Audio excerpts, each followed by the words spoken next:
everyone. This is the Comic Culture Warrior duo of Elliot Serrano and Jose Melendez, coming to you from Dreamland Comics in Schaumburg, Illinois. We are back, and we know you missed us. Man, do people get angry when they don't get some new content over a few days? I get angry emails, man. You should. I get angry emails. What's going on? Plus, on top of that, everybody sides with you, no matter what the issue may be. It's they already choose sides. You know, you like mom more than dad. Mm-hmm. Well, because I think that they know that every time that there's no new videos or anything, it's because you're off doing whatever the fuck you're doing.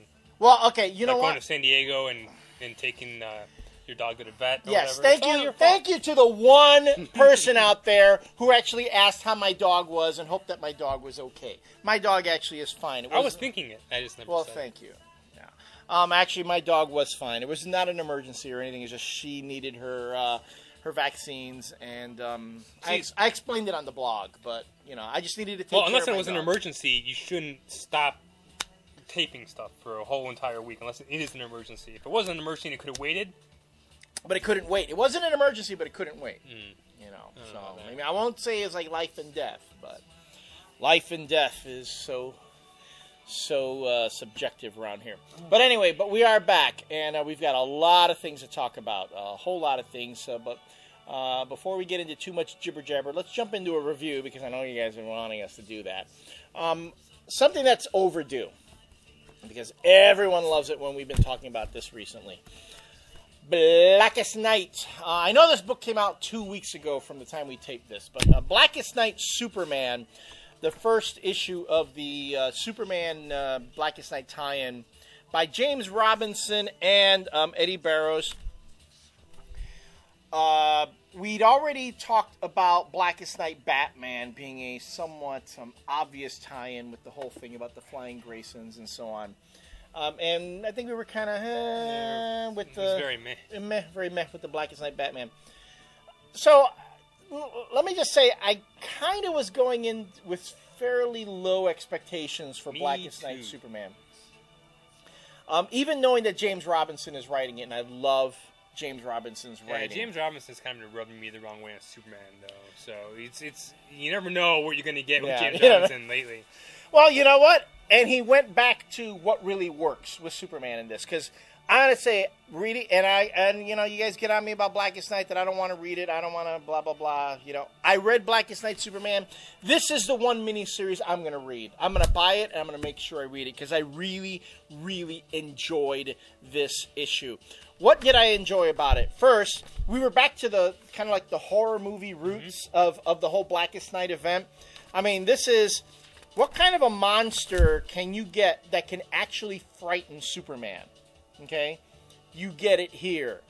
You get all the nice little, all the little horror movie tropes, you know, things happening at the drive and... all through the point of view of the monster. Of the monster, which is really cool. The way the monster, the Black Lantern sees people and it sees all the different colors. Of course, they are going. You know, he goes to the drive-in. They're watching a horror movie at the drive-in. There are all these other things going on with Connor Kent returning to the Smallville, back to the Kent farm. Ooh. You don't like Connor Kent? I liked it. And what did I love? Crypto. Crypto's back, and I know. James Robinson has told me he loves Crypto. He loves Crypto as a character and wants, you know, and will never do anything, you know, to slight Crypto. To see him in here, I knew Crypto was in good hands, and damn, didn't he had a moment to shine too. So, needless to say, to see, and I myself thought that the whole idea of the Earth 2 Superman being brought back as a Black Lantern was somewhat. I thought it was a pretty terrible idea, but I was wrong. It works really well, and it does. And the fact that, well, it's been 2 weeks. The fact that they brought back Earth 2 Lois Lane. Lois Lane too, which is pretty fucked up. Oh yeah, it's cool. Yes, it's fucked up in a cool way. Yeah, in a cool way. No, that is absolutely correct. I've got to say, this book works on every level. As a Blackest Night tie-in, what I do like about this especially is you don't have to read the main Blackest Night book to get what's going on here. It's working by itself in its own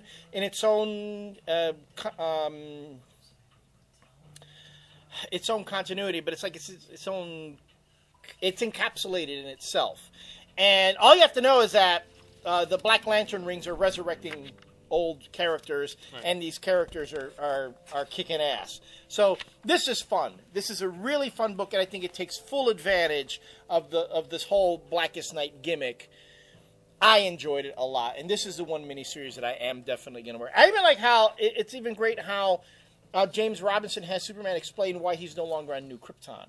Because the whole New Krypton storyline is going on as this happens, and you see what it is. And I'm assuming that everything that goes on in this miniseries is like a day or two within the continuity. Yeah, because I actually had it where he left New Krypton in the last issue, so now he is back on Earth. But a lot of people on the blog, because I did an interview of this, said that this is their favorite panel, which is I thought was pretty cool. Yes, this small panel down there where it shows all the different emotions that Superman is experiencing. Yes, that was pretty cool. And that is, I like how they're taking. I mean, I thought the whole thing, the spectrum of the Green Lanterns, all the different colors and what the emotions, all the emotions represented. I thought that was kind of hokey, but now that you see it put in use here, a wonderful, wonderful storytelling device. So.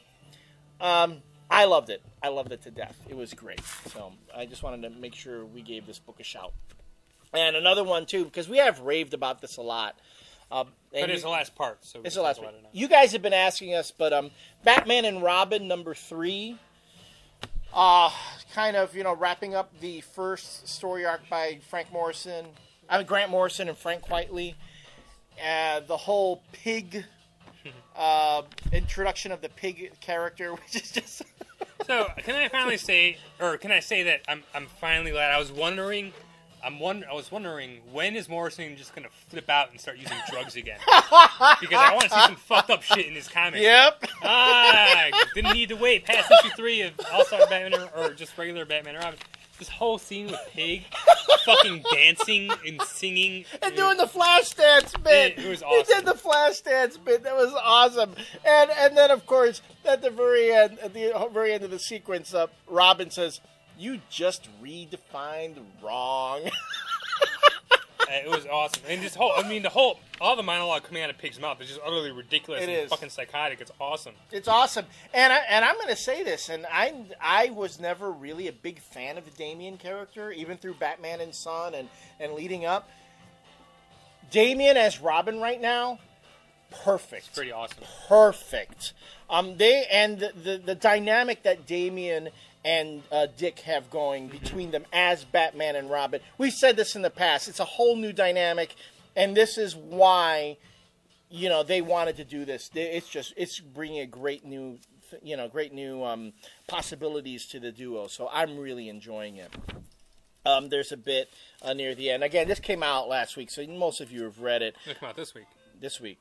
Well, by the time this... Oh, okay. Yeah. But there's a bit where Damian, as they're returning to the Batcave, Damian says to Dick, "So we're agreed. It's Robin and Batman from now on." What does Dick say? "That'll catch on." Don't stonewall the kid. Don't get all huffy with him. Just yeah, sure, whatever you want, kid. This is a great end to the first story arc, and I'm just wondering what's going to happen. Oh man, unfortunately, Philip Tan's coming on do the art for the next 3 issue. Oh god. And it seems like Morrison does tend to bring a different story dynamic to each script depending on the artist he's working with. I think with Frank Quietly, he was able to get out there and get kind of psychedelic and do that kind of thing because he knows Quietly can handle that. We'll see what he can do with Philip Tan. I'm just curious to see what happens. He couldn't do anything with Tony Daniel. Let's not go there. All right, so anyway, that's 2 great books that we both enjoyed. So We hope you enjoyed them as well. When we come back, we're going to delve a little bit into Marvel. We hope we see you then.